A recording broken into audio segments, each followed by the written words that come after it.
So this is one example of an HP DL385. I've also got some 310s, different generations, and they have a similar arrangement with the SCSI card here, which does the RAID.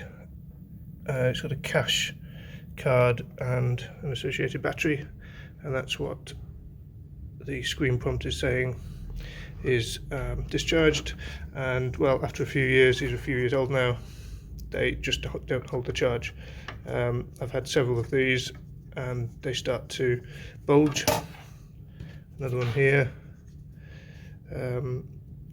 Tried to get one off eBay and it just came in a similar state, bulging and not holding any charge. So they kind of useless now, and the caching gets disabled in the BIOS when it boots up. So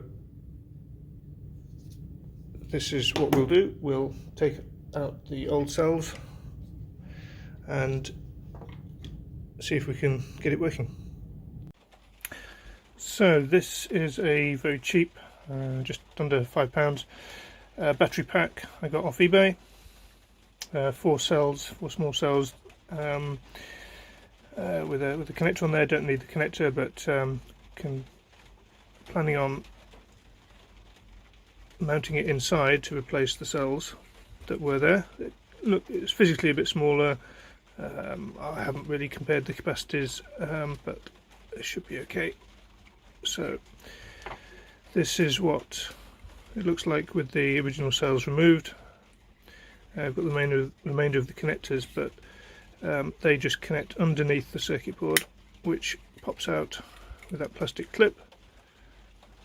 So I can solder onto here, these 2 pads, and run the cables underneath where those existing metal connectors are. I'll take those off.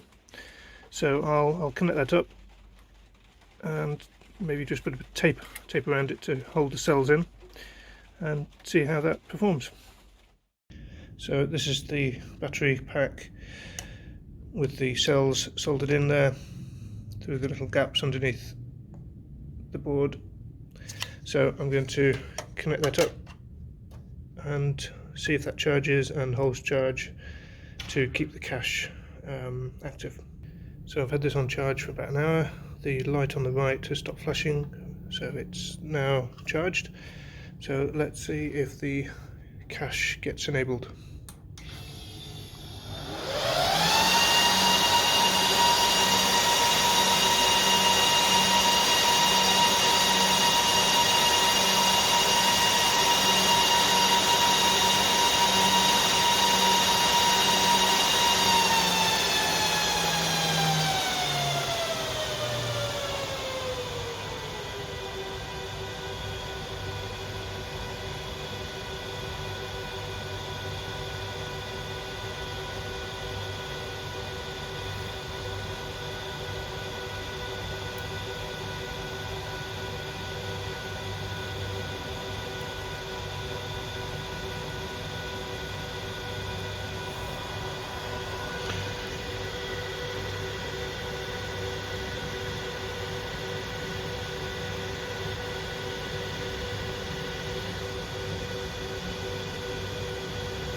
There we go. Cache is enabled.